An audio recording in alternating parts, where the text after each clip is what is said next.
오신 아버지 하나님 주님의 은혜를 이곳 가운데 부어주심에 감사를 드립니다. 아버지 하나님, 오늘 오후 예배 가운데 주님께서 함께하여 주시고 주님 홀로 영광받아 주시옵소서. 감사드리며 예수님의 이름으로 기도드립니다. 아멘. 우리 함께 박수 치시면서 태산을 넘어 천국에 가도 찬양하시겠습니다.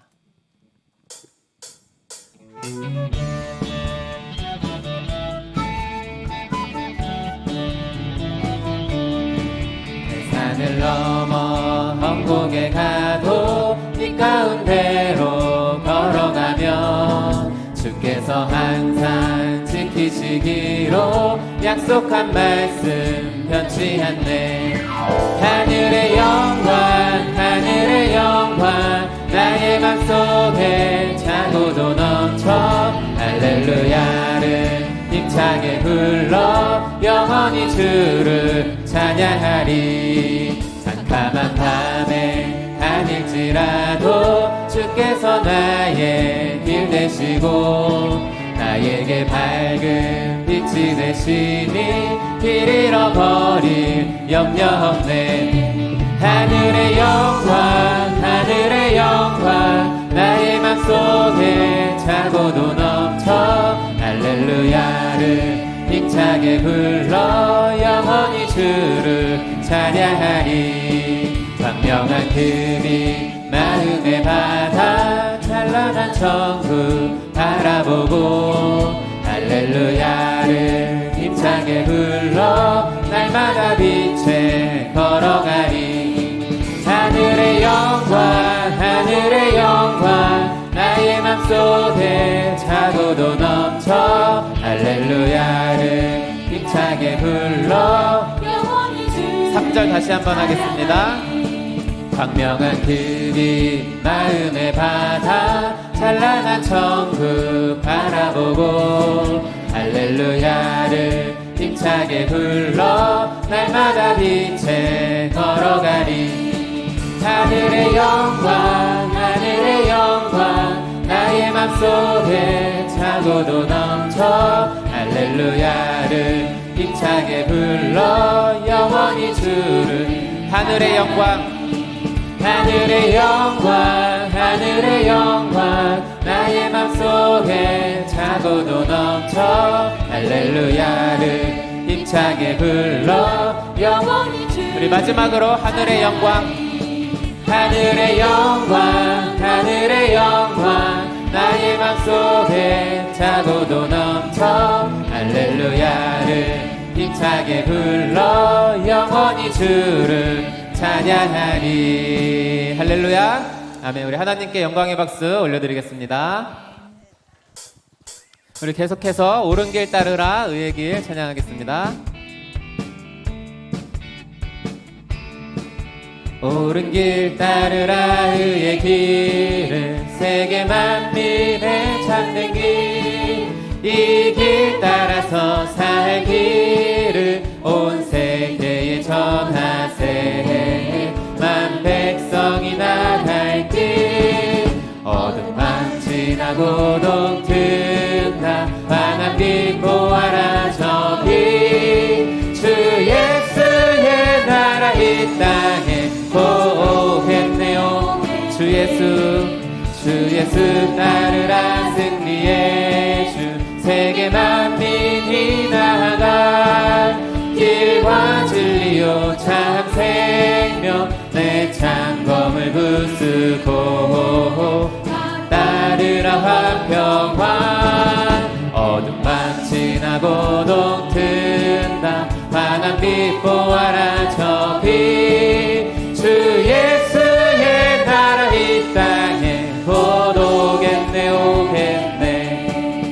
놀라운 이 소식 알리어라. 세계 만민을 구하려 내 주 예수를 보내신 참 사랑의 하나님. 만 백성이 따를 길. 어둠 밤 지나고 동트나 환한 빛 보아라 저기. 주 예수의 나라 이 땅에 오겠네 오겠네. 고난길 고난길 헤치고 찾아온 일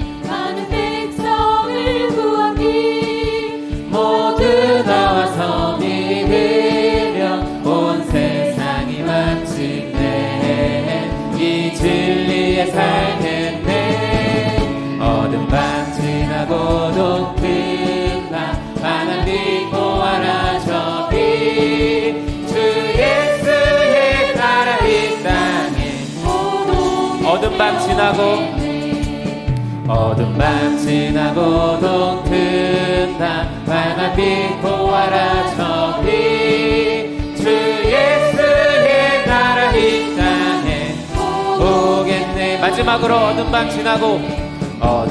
지나고 동튼다 환한 빛 보아라 저기 주 예수의 나라 이 땅에 오겠네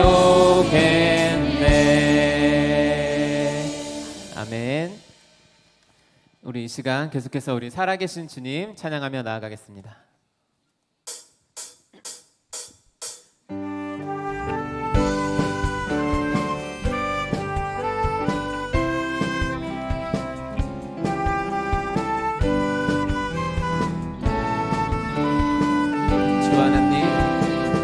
주 하나님 독생자 예수 날 위하여 오시었네. 내 모든 죄 다 사하시고 죽음에서 부활하신 나의 구세주 살아계신 주 살아계신 주 나의 참된 소망 걱정 근심 전혀 없네. 사랑해 주네 갈 길이 또하니 내 모든 삶의 기쁨 늘 충만하네. 주 거듭난 생명 도우시는 주의 사랑 참 기쁨과 확신 가지고 예수님의 도우심을 믿으며 살리 살아계신 주 살아계신 주 나의 참된 소망 걱정 근심 전혀 없네. 사랑해 주네 갈 길이 또하니 내 모든 삶의 기쁨 늘 충만하네. 그 언젠가 주 뵐 때까지 주를 위해 싸우리라. 승리의 길 멀고 해도 주님께서 나의 앞길 지켜주시리. 살아계신 주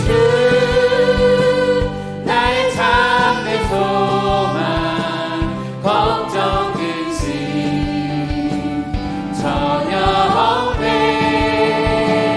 사랑해 주네 갈 길이 또하니 내 모든 삶의 기쁨 늘 살아계신 주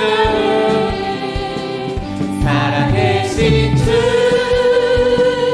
나의 참된 소망 걱정 전혀 없네. 사랑해 주네 갈 길이 또하니 내 모든 삶의 기쁨 늘 충만하네. 많은 사람들 참된 진리를 모른 채 주님 곁을 떠나갔지만 내가 만난 주님은 참 사랑이었고 진리이고 소망이었소. 난 예수가 좋다오. 난 예수가 좋다오. 난 예수가 좋다오.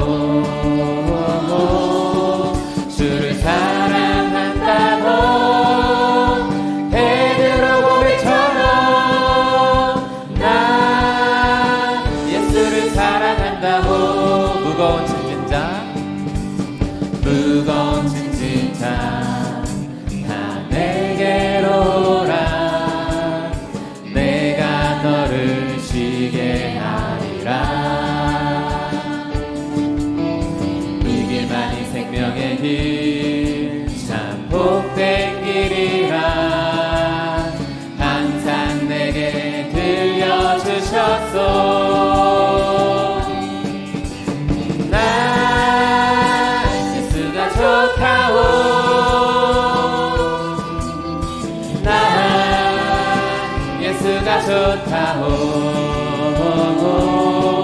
주를 사랑한다고 베드로 고백처럼 나 예수를 사랑한다오 형제자매여 형제자매여 참된 행복을 찾거든 예수님을 만나보세요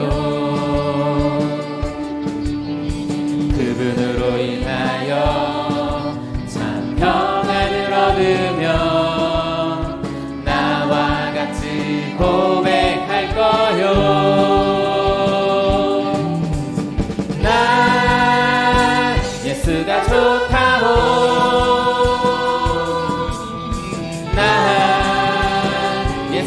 좋다오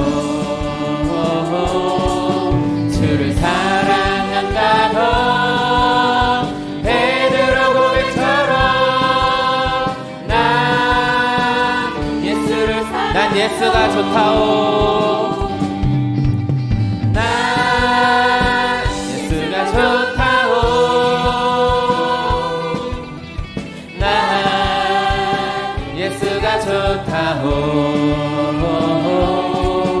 주를 사랑한다고 베드로 고백처럼 난 우리 마지막으로 난 예수가 좋다오 난 예수가 좋다오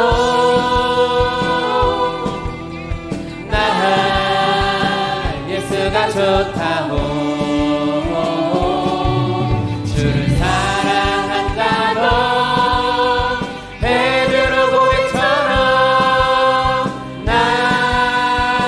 예수를 사랑한다오 난 예수를 사랑한다오 난 예수를 사랑한다오 난 예수를 사랑한다오 아멘. 우리 이 시간 기도하며 나아가겠습니다. 오늘 예배를 위해서 기도해 주시고 또 오늘 선교를 왕성한 교회라는 주제로 말씀을 나눌 때에 우리 교회 가운데 하나님께서 함께하여 주시어서 정말로 선교가 왕성한 그러한 교회 되게 해달라고 이 시간 기도자 나오실 때까지 우리 주님의 이름 한번 부르시고 기도하며 나아가겠습니다. 주여 거룩하신 아버지 하나님 주님의 은혜를 정말로 감사를 드립니다. 아버지 하나님 오늘 선교가 왕성한 교회를 주제로 주님 앞에 나아갑니다. 이 시간 주의 성령을 우리 가운데 아버지 하나님 새롭게 하시고 충만하게 하여 주시어서 아버지 하나님 주님께서 우리에게 주신 그 사명을 아버지 성령이 너에게 임하시면 너희가 권능을 받고 사마리아와 예루살렘과 온 유대와 땅끝까지 이르러 내 증인이 되리라 말씀하신 그 능력의 말씀이 오늘 예배 가운데 주님이 충만하게 임하게 하여 주시옵시고 특별히 아브라함에게 언약하신 그 말씀대로 신실하게 이루시는 하나님을 발견하게 하시고 우리 주 예수 그리스도 안에서 이루시는 주님 그 놀라운 비밀의 역사를 아버지 하나님 깨닫는 귀한 시간 되게 하여 주시옵소서. 감사드리며 예수님의 이름으로 기도드립니다.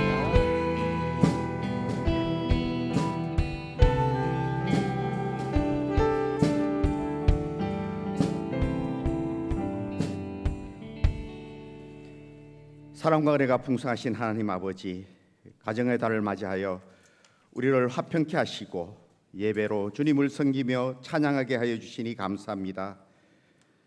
주님의 피조물이 주님의 만들어주신 본뜻을 헤아리지 못하고 세상 속에서 살아가며 우리의 생각과 우리의 뜻대로 살아가고 있음을 고백합니다. 우리의 잘못된 생각과 행동을 회개하오니 용서하여 주시옵소서. 한 주간 삶 속에서 우리의 뜻이 아니라 주님의 뜻을 헤아려가며 말과 행동을 주님의 뜻에 따라가는 삶이 되게 하여 주시옵소서. 그로 인하여 우리의 삶에 그리스도의 향기가 풍겨나고 우리들의 사랑이 믿지 않는 이웃들에게 잘 전달되어 복음 전파의 도구로 사용되는 역사가 일어나게 하여 주시옵소서. 오늘은 스승의 주일로 섬겼습니다. 우리 모두는 다음 세대들의 스승입니다. 우리가 항상 말씀 안에서 성령 충만하고 은혜 충만하여 다음 세대들을 이끌어갈 아이들을 주님의 말씀을 떠나지 않게 잘 양육하는 스승이 되게 하여 주시옵소서. 주일학교 교사들이 영적으로 육체적으로 지치지 않고 어린 아이들을 잘 양육하게 하여 주님께서 주신 능력 주시고 힘을 주셔서 더욱더 어린아이들의 양육에 힘쓰는 교사들이 되게 하여 주시옵소서. 늘 사랑교회가 다음 세대를 위하여 작년에서부터 어린아이까지 활용할 수 있는 양평의 복합기능센터를 추진하고 있습니다. 계획하고 진행하는 당회장 목사님을 비롯한 당회에 지혜와 명철을 다하여 주시고 미래를 준비하는 교회가 되게 하여 주시옵소서.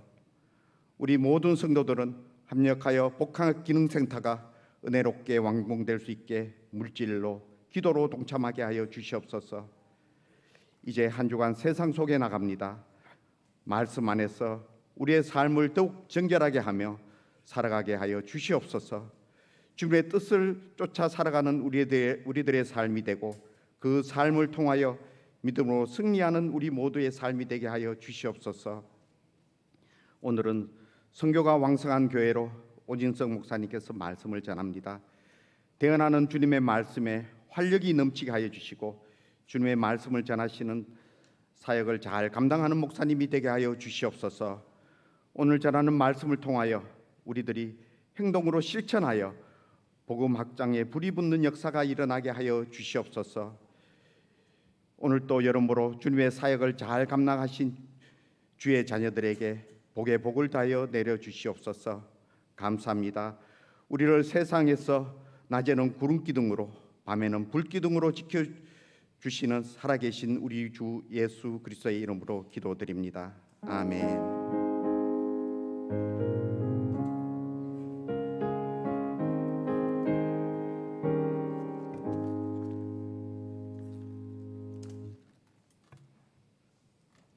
네, 오늘은 선교를 왕성한 교회의 네 번째 시간입니다. 우리 교재는 54페이지 펴주시면 되겠습니다. 우리 이 시간에 492장 잠시 세상에 내가 살면서 우리 함께 찬양하시고 강의 계속 이어나가도록 하겠습니다.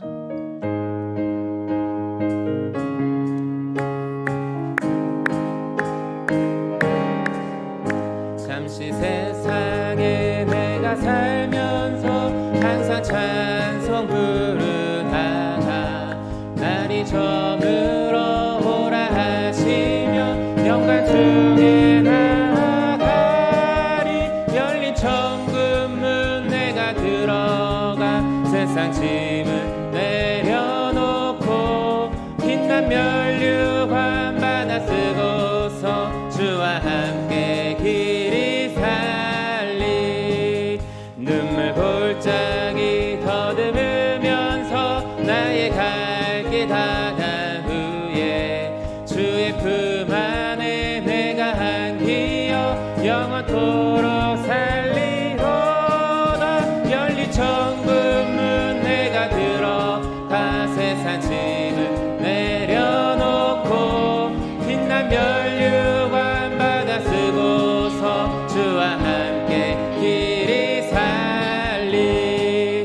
나의 가는 길 멀고 험하며 산은 높고 깊어 고난 나의 몸 쉴 곳 없어도 복된 날이 밝아오리.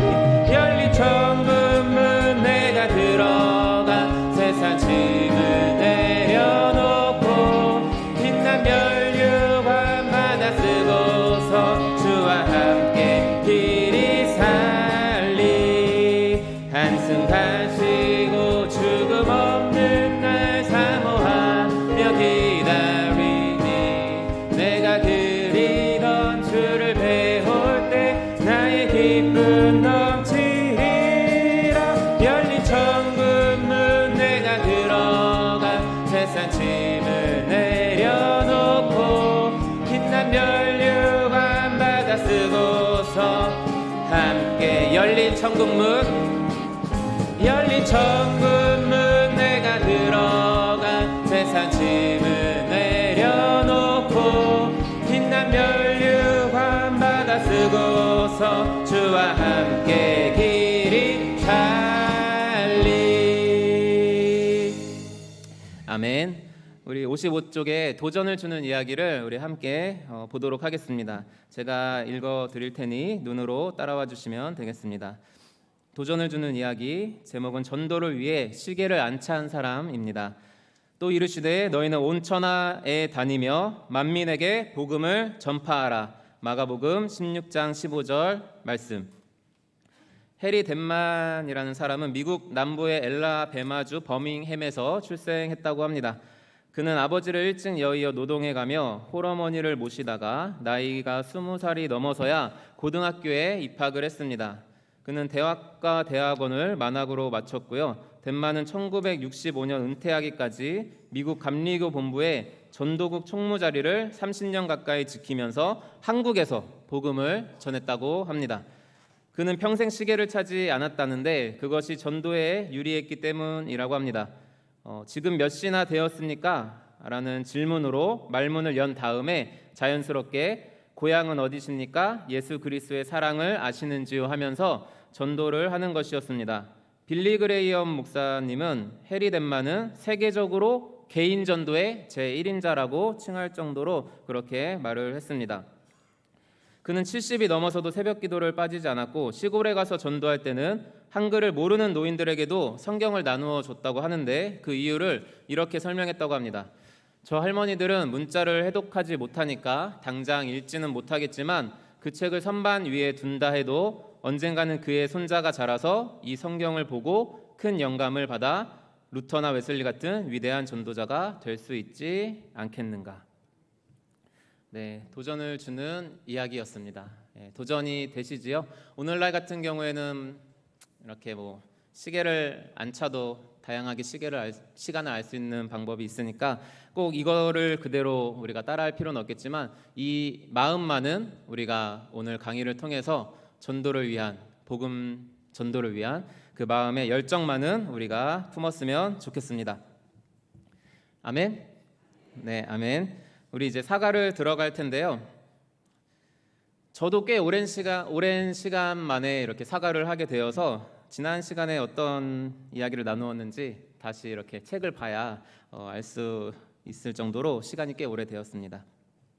그런데 요약을 해드리자면 지난 시간까지는 3가까지는 특별히 구약을 통해서 구약에 나타난 하나님께서 하시는 그 선교를 우리가 살펴보았습니다.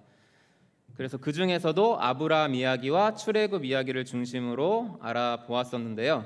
이 두 이야기를 통해서 구약 시대 때부터 이미 하나님께서는 단순히 택하신 유대인들뿐만 아니라 유대인을 넘어선 열방 선교를 마음에 두고 계셨다는 것을 우리가 발견했었습니다. 그럼에도 구약 시대에는 이스라엘 백성들에게 열방으로 나아가서 하나님의 도를 전하라라는 이러한 선교 명령이 거의 없다는 것을 알 수 있습니다. 실제로 이스라엘 백성들에게 너희는 열방 가운데 나가서 나를 전하라, 나의 이름을 전하라 이런 명령이 거의 없습니다. 오히려 이스라엘이 제사장 나라의 사명을 잘 감당하면 열방이 그 이스라엘을 주목해서 보고 하나님께로 돌아오게 되는 이렇게 원이 있으면 그 원 안으로 들어오게 되는 이러한 구심적 선교가 구약에서는 주를 이루고 있습니다. 그런데 출애굽 이후 이스라엘 역사를 큰 틀에서 보면 여러분들도 잘 아시다시피 이스라엘이 제사장 나라의 사명을 잘 감당하지 못하고 율법을 불순종하고 오히려 가나안 땅에 살고 있던 그 이방 민족들과 똑같이 우상 숭배에 젖어져서 그들과 구별되지 않으므로 결국에는 하나님께서 율법에서 예언하신 대로 모세에게 예언하신 대로 그들이 쫓겨나서 바벨론 포로 생활까지 경험하는 것을 우리가 보게 됩니다. 그래서 우리가 신약을 전제하지 않고 일단 구약의 독자라고만 우리가 생각을 했을 때 이스라엘의 이 실패한 역사를 구약 가운데 읽은 구약의 독자들은 이렇게 질문을 던질 수 있을 것입니다. 아브라함 공동체인 이스라엘을 통해서 열방의 복을 전하신다고 하나님께서 분명히 아브라함에게 약속하셨는데 그럼 도대체 하나님께서 하신 이 선교의 약속은 어떻게 되려는가? 이스라엘은 완전히 실패한 것처럼 보이는데 그럼 하나님의 계획이 수정되어야 되는 것은 아닐까라는 그냥 이러한 차원에서 구약의 독자들은 질문을 할 수 있겠죠. 이러한 질문을 신약에서 우리는 아주 분명하게 하나님의 대답을 이에 대한 하나님의 대답을 듣게 됩니다. 그래서 오늘은 한 사람 예수 그리스도로 인해서 구약의 약속들이 어떻게 이루어지고 성취하게 되었는지를 구체적으로 들여다보도록 하겠습니다. 잘 따라오고 계시죠? 57쪽입니다. 그래서 첫 번째는요, 아브라함 언약의 성취 관점에서 본 신약. 말이 그냥 어렵죠? 그냥 쉽게 풀이하자면요, 아브라함에게 언약하신 그 말씀이 신약 시대, 신약 성경에 어떻게 이렇게 곳곳에 스며들어 있는지, 아브라함의 약속이, 언약이 어떻게 신약에서는 말하고 있는지, 이거를 신약을 통해서 한번 살펴본다는 것입니다. 그래서 대표적인 복음서, 그리고 서신서, 계시록, 이렇게 그냥 한 군데씩만, 사실 곳곳에 되게 많이 나와 있긴 하지만 대표적인 부분만을 짚고 아브라함의 언약이 어떻게 신약에서 성취되었는지 그거를 살펴보려고 합니다. 우리 마태복음 1장 1절이 어떻게 시작된지 잘 아시죠? 네, 우리 함께 외워볼까요? 읽어볼까요? 네, 시작. 아브라함과 다윗의 자손 예수 그리스도의 계보라. 아브라함과 다윗의 자손 예수 그리스도의 계보라. 마태는 예수님의 족보를 시작하면서 아브라함으로부터 시작을 하고 있죠. 그리고 마태복음서의 마지막에는 예수님께서 제자들을 열방 가운데 파송하시는 소위 대위임령이라고 부르는 장면으로 끝을 맺고 있습니다. 그래서 이에 관해서 영국의 세계적인 신학자인 리처드 보캄이라는 신학자가요, 이런 식으로 밝히고 있습니다. 그 네모 박스 안에 있는 부분을 제가 읽어드리도록 하겠습니다. 마태는 자신의 복음서 초두에서는 예수님을 아브라함의 후손으로 밝히고 복음서 말미에서는 예수님이 제자들에게 모든 민족을 제자로 삼으라는 명령을 내리시는 것으로 편집하면서 예수님에 대한 이야기 전체를 그 사이에 끼워 놓는다. 마태가 소개하는 예수님의 계보는 누가처럼 아담이나 다윗으로 시작하지 않고 아브라함으로 시작한다. 만일 다윗으로 시작했더라면 메시아 예수님을 다윗의 자손으로 묘사하기에 충분했을 것이다. 그리고 이것은 분명 마태복음의 중요한 주제다. 그러나 마태가 보기에 예수님은 유대인의 메시아이자 이방인의 메시아다. 예수님은 하나님의 축복을 마침내 열방에 이르게 할 통로 역할을 하는 아브라함의 후손이다. 이해 가셨죠? 이해 가신 것 같죠? 네.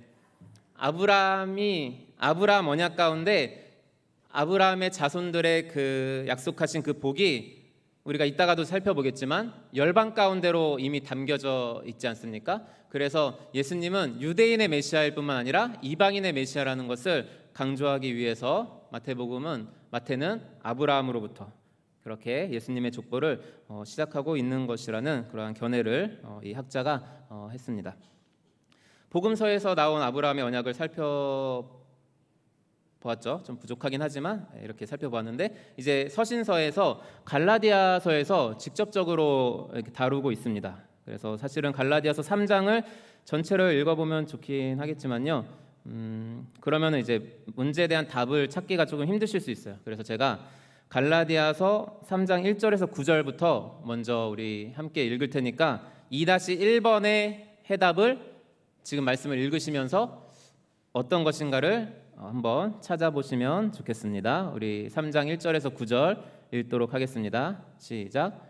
어리석도다 갈라디아 사람들아, 예수 그리스도께서 십자가에 못 박히신 것이 너희 눈앞에 밝히 보이거늘 누가 너희를 꾀더냐.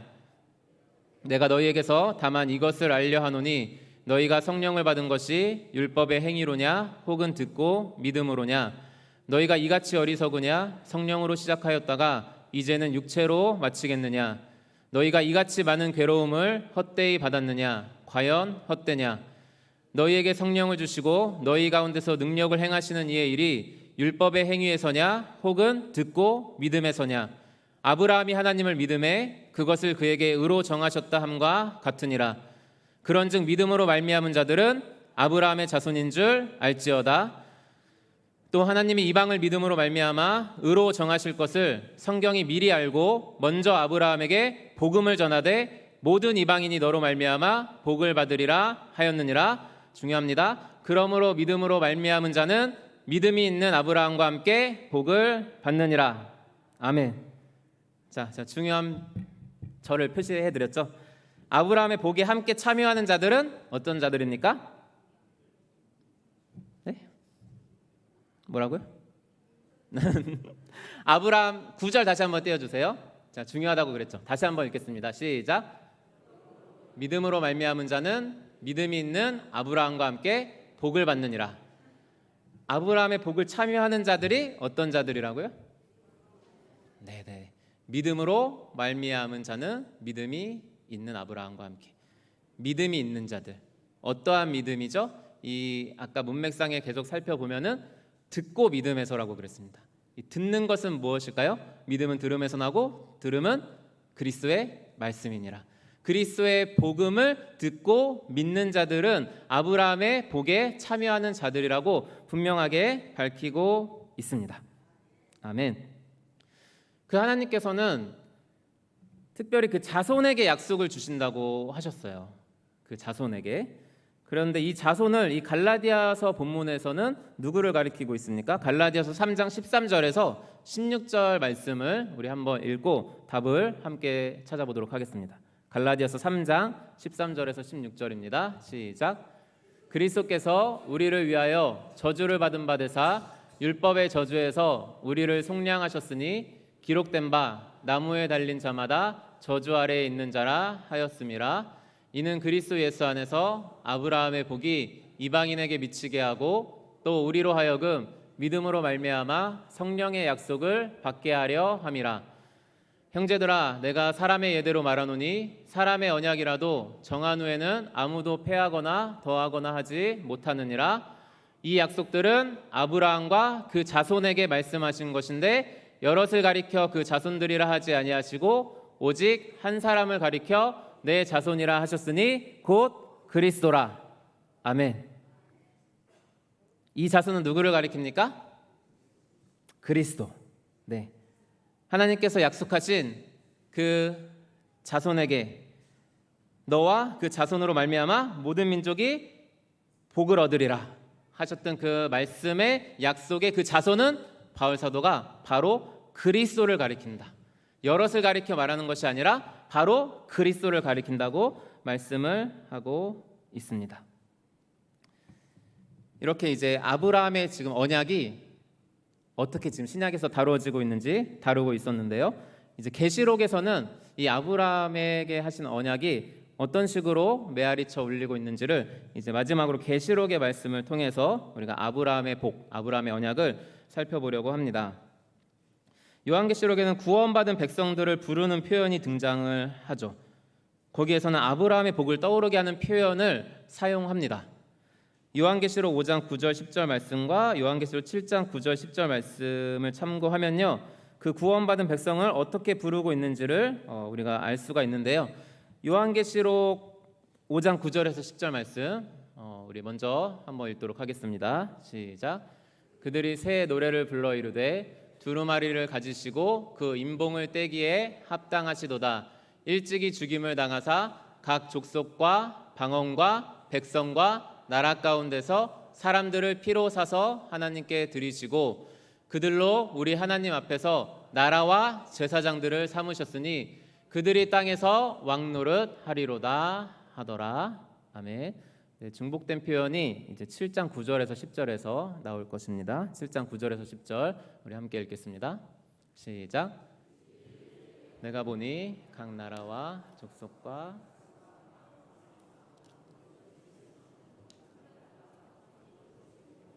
손에 중려가지를 들고 보좌 앞과 어린 양 앞에 서서 큰 소리로 외쳐 이르되 구원하심이 보좌에 앉으신 우리 하나님과 어린 양에게 있도다 하니. 아멘. 구원받은 백성들을 어떻게 부르고 있죠? 각 나라와 족속과 백성과 방언에서 나온 큰 무리, 열방이죠. 모든 민족이죠. 아브라함에게 하신 바로 그 약속이죠.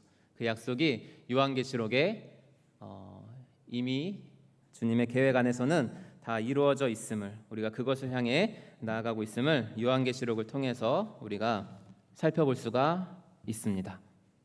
그래서 60페이지 박스 안에 있는 내용을 참조해서 보시면요, 제가 주로 참고하고 있는 교재의 저자인 크리스토퍼 라이트 구약학자가 이제 쓴 내용을 옮겨왔습니다. 제가 읽어드리도록 하겠습니다. 새 창조 세계의 생명수 강가에 있는 생명나무에 치유하는 권능의 유익을 얻는 자는 누구인가? 열방이다.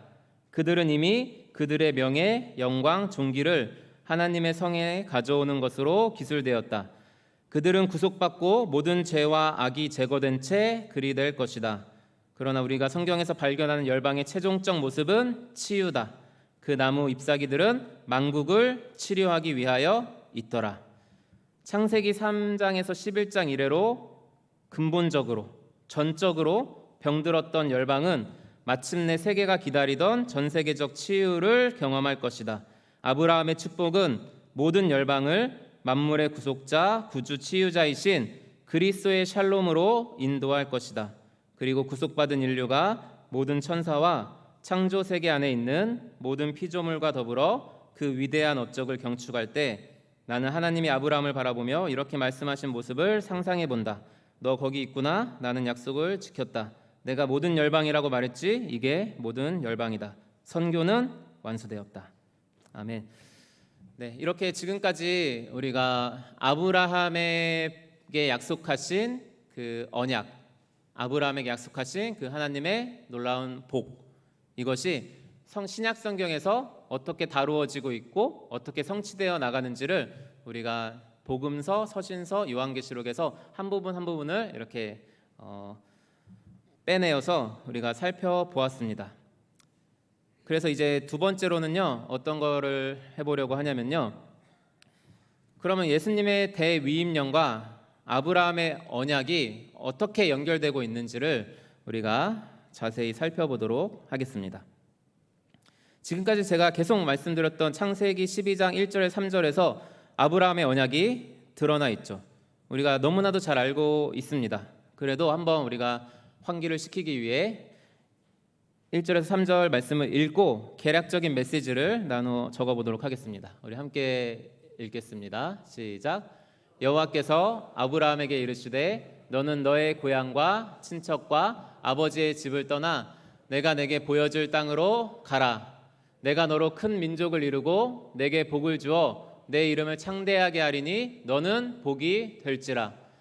너를 축복하는 자에게는 내가 복을 내리고 너를 저주하는 자에게는 내가 저주하리니 땅의 모든 족속이 너로 말미암아 복을 얻을 것이라 하신지라. 아멘. 개략적인 메시지는요, 일단 고향을 떠나 가라고 하시죠. 내가 내게 보여줄 땅으로 가라고 말씀하십니다.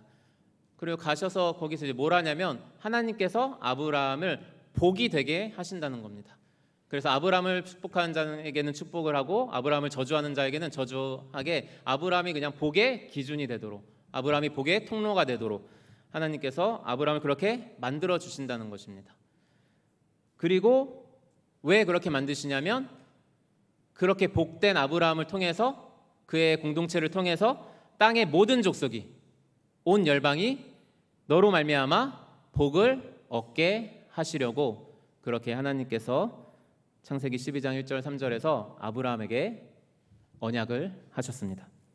그럼 이제 대위임령이랑 비교해 본다고 그랬죠. 마태복음 28장 18절에서 20절까지 예수님께서 하신 그 대위임령을 우리가 한번 읽고 개략적으로 또 기록해 보도록 하겠습니다. 함께 읽겠습니다. 시작. 나와 말씀하여 이르시되 하늘과 땅의 모든 권세를 내게 주셨으니 그러므로 너희는 가서 모든 민족을 제자로 삼아 아버지와 아들과 성령의 이름으로 세례를 베풀고 내가 너희에게 분부한 모든 것을 가르쳐 지키게 하라. 볼지어다 내가 세상 끝날까지 너희와 항상 함께 있으리라 하시니라. 아멘. 여기에서도 개략적으로 말씀을 기록해 보면요, 일단 여기서도 가라고 말씀하시죠. 그리고 가서 제자를 삼으라고 말씀을 하시죠. 제자를 삼으라고 말씀하시고, 그러므로 모든 민족을 예수님의 제자 삼으라고 그렇게 말씀을 하고 계십니다. 그러면 이제 이 방금 전에 우리가 살펴봤던 창세기 12장 1절에서 3절에서 아브라함에게 하신 그 하나님의 말씀과 예수님께서 제자들에게 하신 이 대위임령에 비슷한 점이 무엇이 있을까요? 공통적으로 서로 같이 중복되는 부분이 어떤 점이 있을까요? 일단 가라. 그쵸? 일단 가라라는 명령이 아브라함의 언약 가운데서도 있었고 예수님의 명령 가운데서도 너희는 가라. 가라라는 말씀이 있으셨습니다. 그리고 그 가는 이유에 대해서 가는 이유가 비슷하죠. 아브라함이 가는 이유는 모든 족속이 복을 얻게 하기 위하여서. 예수님의 말씀도 정확하게 뭐 복을 얻겠다 이렇게 말씀하시지 않지만 가서 모든 민족을 제자 삼으라고 말씀하시죠. 제자 삼으라고 말씀하고 계십니다. 62쪽으로 한번 넘어가 보도록 할게요. 이 부분에 대해서 조금 더 자세히 살펴보겠습니다. 그 마태복음 28장 18절에서 20절 원문에 따르면요, 많이 설교를 들으셔서 아마 다 아실 거예요. 직접 명령으로 이렇게 사용된 동사는 제자 삼으라는 것이 직접적으로 명령하라는 것임을 우리가 많이 익숙하게 들으셨을 것입니다. 그래서 나머지는 그 분사 형태라는 것으로 사용이 되었는데요.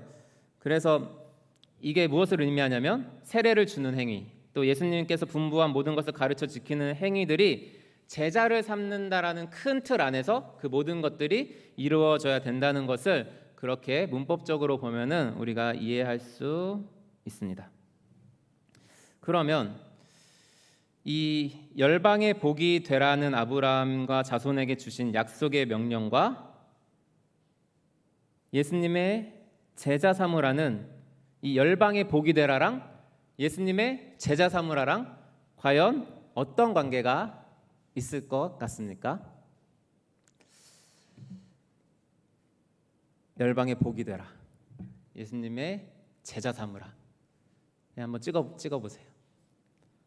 지금 흐름상 어떨 것 같아요? 흐름상 똑같은 거를 이야기하는 것 같죠. 열방의 복이 되는 방법은 예수님의 제자가 되는 것.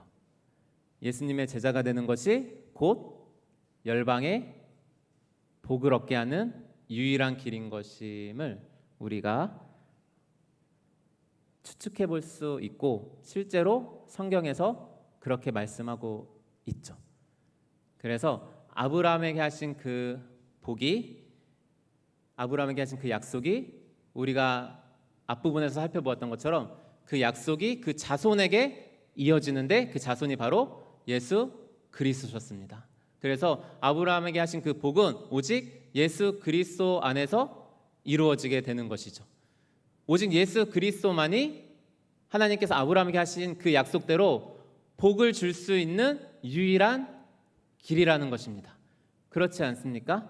왜냐하면 열방 가운데 복을 전해야 하는 이유는 무엇입니까? 왜 열방 가운데 열방이 왜 복을 얻어야 하죠? 복이 없는 상태이기 때문에, 하나님의 저주와 진노 아래에 있는 상태이기 때문에 열방들이 복을 얻어야 된다는 것입니다. 그렇지 않습니까? 그런데 그 복을 얻을 수 있는 유일한 길, 그것은 바로 진노와 저주를 없애시는 그리스도의 십자가의 복음만이 그 저주 아래서 열방들을 구하실 수 있기 때문에 예수님의 복음을 전하는 그 예수님의 제자가 되는 것이 바로 아브라함의 그 하신 열방의 복이 되는 유일한 길이라는 것입니다. 동의하시죠? 네. 열방의 복을 전하는 유일한 길은 우리가 예수님의 제자가 되는 것입니다. 예수님의 제자가 되어서 예수님의 복음을 전하는 것만이 죄와 사망 가운데 있는, 저주 가운데 있는 모든 열방을 하나님께서 아브라함에게 하신 그 복 가운데로 들어오게, 참여하게 하는 유일한 길인 것입니다. 아멘. 그러면 이제 5번, 동그라미 5번 보도록 하겠습니다. 지난 2과에서는 하나님께서 아브라함을 공동체를 택하신 이유가 여호와의 도를 행하기 위함이라는 말씀을 통해서 성경적 선교에는 반드시 성경적 윤리가 따른다는 것을 우리가 배웠었습니다. 그러면 대위임령 가운데 예수님께서 제자들에게 말씀하신 분부한 모든 것을 가르쳐 지키게 하라는 말씀이 여호와의 도를 행하는 것과 깊은 관련이 있다고 볼 수 있을까요? 그렇겠죠.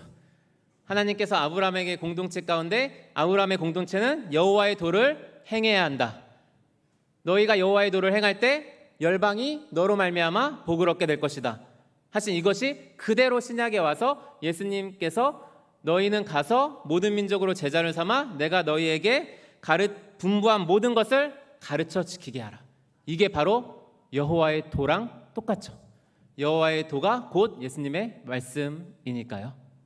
그렇죠?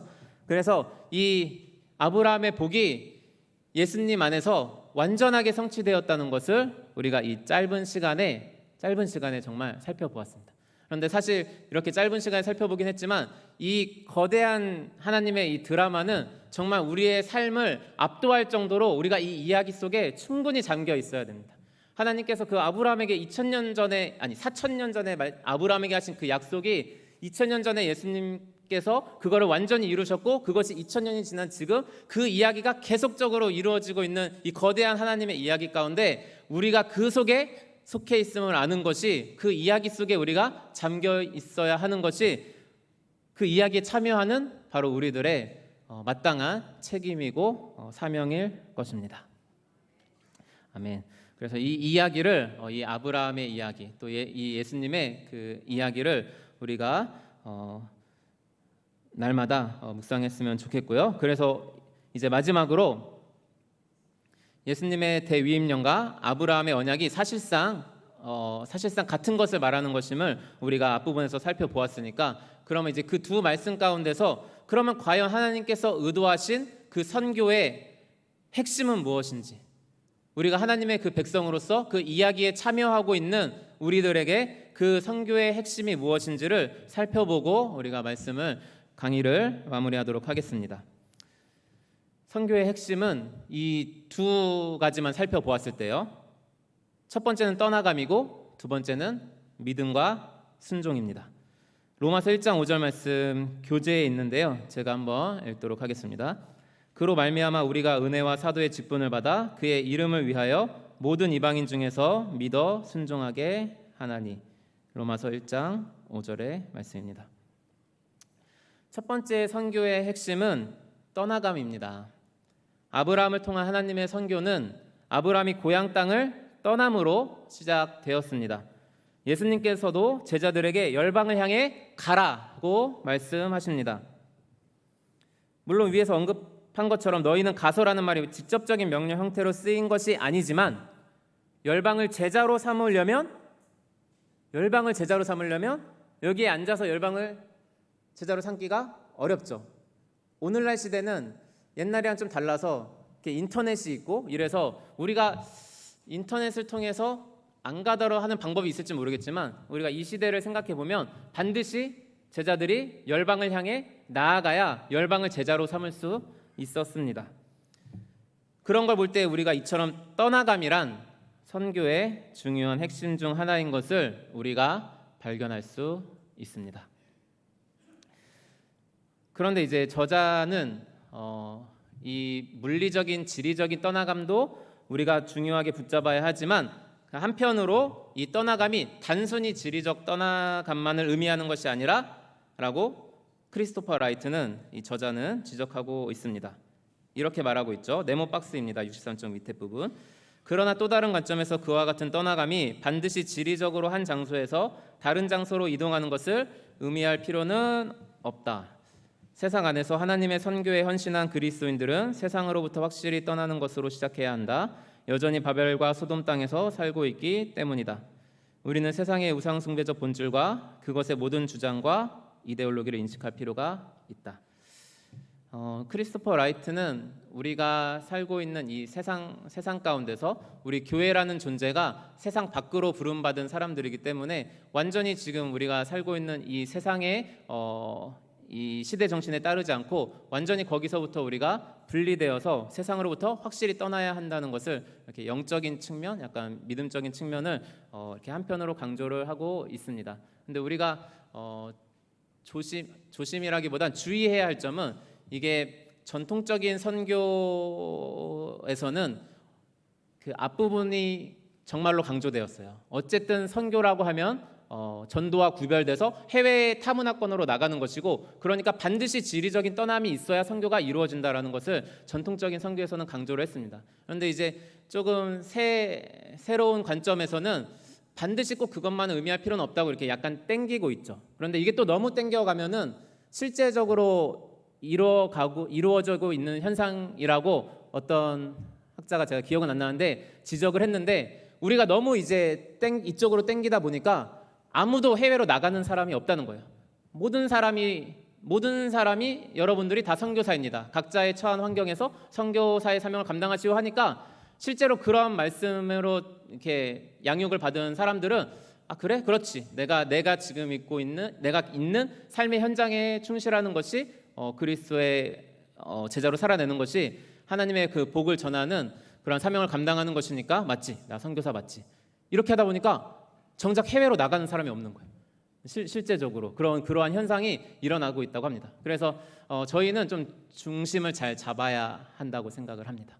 우리가 지리적으로 떠남도 있어야 합니다. 우리가 지난주에 고현희 선교사님이셨죠. 강의를 하셨죠. 예, 그처럼 네팔이었죠.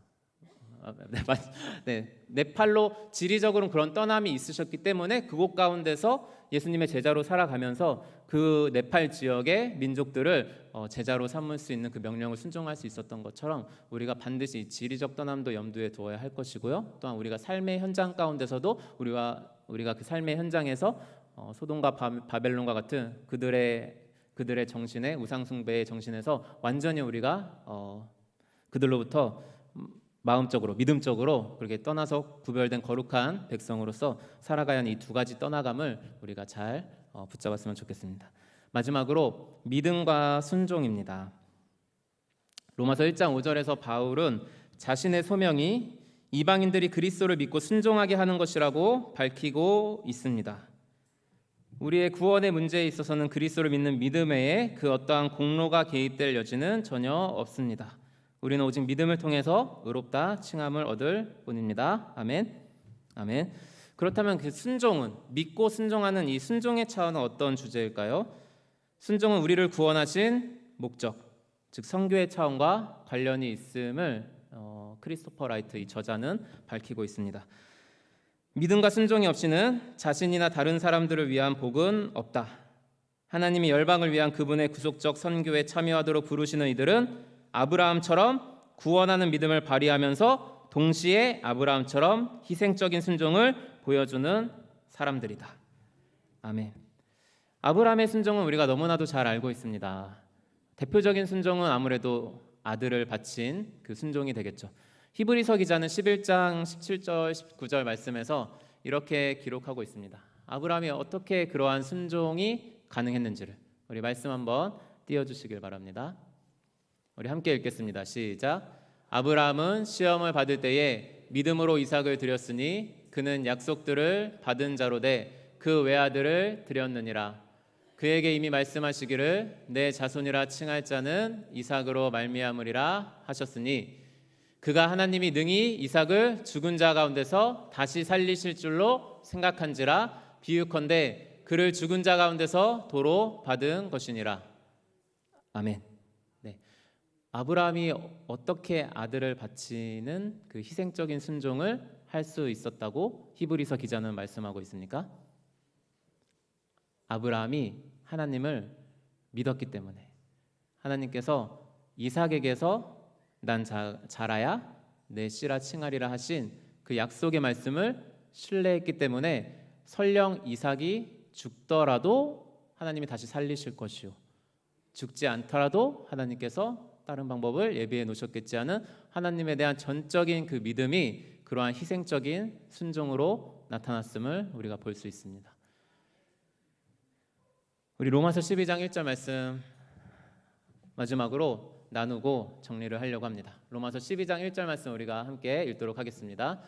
그러므로 형제들아 내가 하나님의 모든 자비하심으로 너희를 권하노니 너희 몸을 하나님이 기뻐하시는 거룩한 산 제물로 드리라. 이는 너희가 드릴 영적 예배니라. 아멘. 네, 계속 띄어놔 주세요. 계속 띄어놔 주세요. 자, 그러면 오늘 이 이야기를 들은 우리는 어떻게 살아야 하는지 로마서 12장 1절에서 정확하게 기록해 주고 있습니다. 우리에게는 아브라함에게 하셨던 것처럼 실제로 죽이라는 명령도 하신 적이 없고 정말로 친절하게 그냥 살아있는 제물로 하나님께 너희 몸을 거룩한 산 제물로 드리라고 하십니다. 우리가 실제 죽으라는 것도 아니고 우리가 살아있는 제물로 하나님께 거룩한 예배를 드리라고 하는데 우리가 아브라함의 복에 참여하고 있는 자들이라면 마땅히 순종해야 하겠습니다. 우리의 삶을 하나님께 온전히 드리고 부담되는 말씀일 수 있지만 혹 하나님께서 우리에게 감동을 주셔서 떠나라 하시면 언제든지 믿음으로 순종하며 나아갈 수 있는 저와 여러분들이 되기를 축복합니다. 아멘. 잠시 기도드리고 찬양하고 목사님 나오셔서 축도해 주시겠습니다.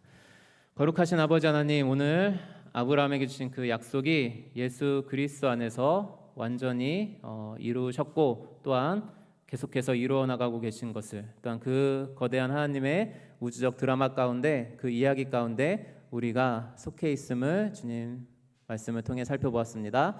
아버지 하나님, 우리가 이 세대를 본받지 않고 우리의 마음이 변화를 받아 새롭게 되게 하여 주시어서 완전히 이 세상으로부터 떠나게 하시고 주님께 온전히 우리의 삶을 드리게 하시고 주님의 말씀대로 순종하며 주님께서 그 이루고자 하시는 또한 이루실 그 약속을 우리가 붙들고 날마다 살아가는 우리 모두가 되게 하여 주시옵소서. 감사드리며 예수님의 이름으로 기도드립니다. 아멘. 우리 마음을 열었던 찬양, 처음에 불렀던 찬양 우리 다시 한번 부르시고 목사님 나오시겠습니다.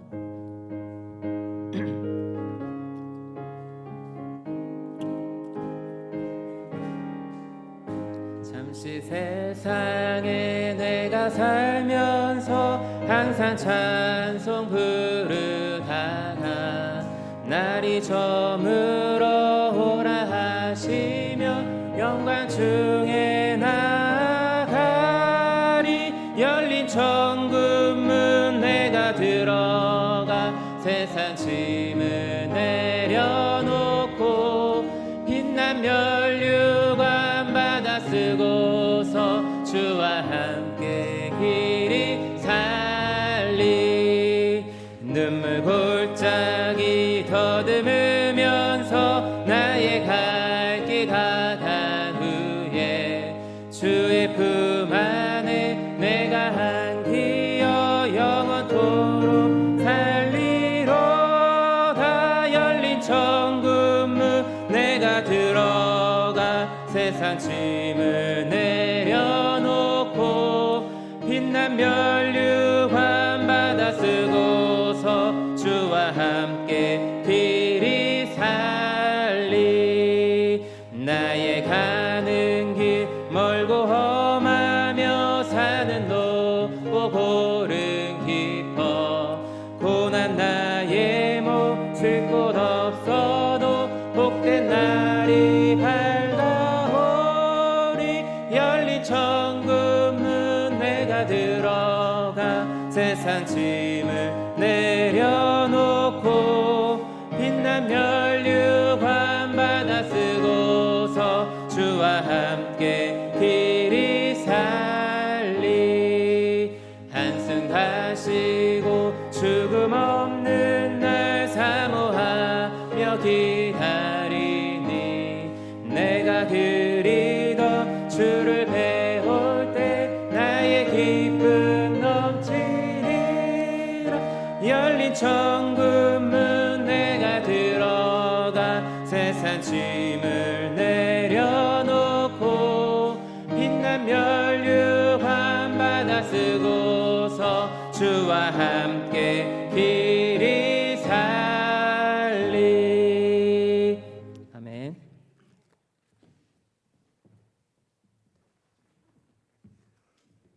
지금 주차장에 가면 장의자를 사할린으로 보내려고 이렇게 쌓아놓은 게 있습니다.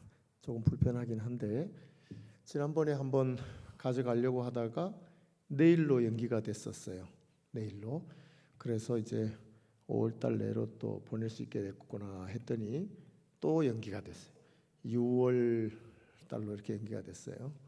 임병철 집사한테 5월 내로 보낼 수 있도록 기도해라. 그랬는데 기도가 약했는지 또 연기가 돼서 6월 달로 넘어갔습니다. 이게 지금 러시아하고 한국과의 그 외교 관계하고 조금 관계가 있습니다. 그래서 약간 살짝 어렵게 하는 것 같다 하는 느낌이 들어요. 그래서 항상 기도해 주셔서 빨리 문제가 풀려서 갈 수 있도록. 거긴 리모델링 다 했는데 장의자가 빨리 들어가야 되는데 저 장의자를 도착하면 거기서 이게 싹 페파로 해가지고 색칠을 하고 그렇게 해서 이제 사용하려고 하거든요. 거기는 이런 나무 이런 재질이 없대요. 우리나라 장의자의 재질이. 그래서 여기서 가져가 가지고 거기서 작업을 해서 놓는 것이 훨씬 더 편하답니다. 좋고. 그래서 꼭 기도해 주길 바라고. 우리 선교 게스트룸에 선교사님들이 계속 왔다가 나갔다가 하세요. 지난번에 미얀마 장성일 선교사님이 지난주까지 계시다가 다시 이제 들어가셨어요. 근데 이번에 또 호프 선교회에서 아이가 다쳐가지고 그 아이 한국 와서 치료받으면서 저 남편 선교사님은 선교지를 제가 예보했는데 선교지 계시고 그 사모님이 아이를 돌보면서 병원을 통원 치료를 해야 되는가 봐요. 잠깐. 그래서 아마 게스트룸에 들어오실 거고 6월 8일부터 7월 7일까지는 CCC 간사로 대단히 적극적으로 잘 활동하셨던 이성재 간사님이 선교지로 나가 계세요. 그래서 그 선교사님 잠깐 들어오는데 6월 8일부터 7월 7일까지 게스트룸에 계실 겁니다. 계속해서 이제 게스트룸에 선교사님이 바뀌어가는데 여러분들이 위에서 기도해 주시고 또 기회가 되면 때때로 또 선교사님을 계시면 또 식사도 같이 하시고 또 간식도 좀 넣어드리고 그렇게 해서 선교사님들이 편하게 지내실 수 있도록 이번에도 연락이 왔어요. 얼마를 드려야 되며 뭐 어쩌고 저쩌고 그래서 우리 게스트룸에는 아무것도 받는 것 없다. 감사헌금 하지 마라. 그래서 아무것도 없이 하지 말라 그래도 할 사람이 안 하겠습니까? 그렇지만 아예 돈으로부터는 완전히 자유하고 와서 거하실 수 있도록 게스트룸에 그러는데 여러분들께서 누가 오시는지 보시고 기도하시면 사무실에 물어보면 지금 누가 계시는지 어느 나라 선교사님 계시는지 사무실에서 가르쳐 드릴 겁니다. 위에서 기도해 주셨으면 좋겠습니다. 우리가 큰 거는 못해도 그런 조그마한 것부터 우리 할 수 있으니까 관심을 가져주시면 감사하겠습니다. 우리 기도하겠습니다. 이제는 우리 주 예수 그리스도의 은혜와 하나님 아버지 놀라우신 사랑하심과 성령님의 교통 역사 위로 충만하심이 오늘도 귀한 말씀을 듣고 돌아가는 모든 주의 권속들 위에와 전 세계에 파송되어 선교하는 귀한 선교사님과 선교지 위에 이제로부터 영원까지 함께 있을지어다. 아멘.